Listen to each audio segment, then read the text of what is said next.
hapon, ang Butuan on News Update sa Butuan City Public Information Office.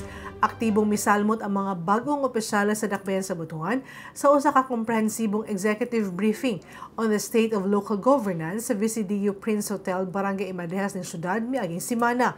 Ang executive briefing usa ka paagi aron ma-equip ang mga local leaders ug masayran ang nagkadayang strategic nga impormasyon nga mahimong giya kanila nga maglawig sa pagpanerbisyo sa syudad sa Butuan. Ato sa kalihukan, gipaila-ila ni DILG Butuan City Director Annabel Yangson sa mga opisyales ang newly elected officials performing leadership for uplifting service Cuneo Plus program asa gidisenyo isip giya sa mandato o capacity building sa mga local leaders. Suportado ni Mayor Lawrence Limuel Fortuna ang inisyatibo sa City DILG ug gipahayag niini ang importansya ng pagsunod sa minimum requirements sa local leaders apan mas importanteng makita ang kamatuoran nga kinahanglang programa o serbisyo sa katawhan.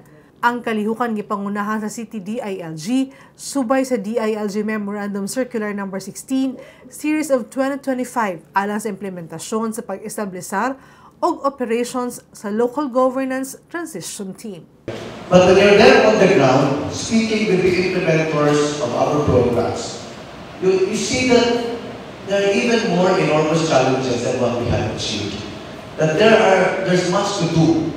No, takkan makaayuhan po doon. And all of these milestones while reasons for celebration, but these are actually telling us there are more that need to be done. This gathering is more than just an orientation.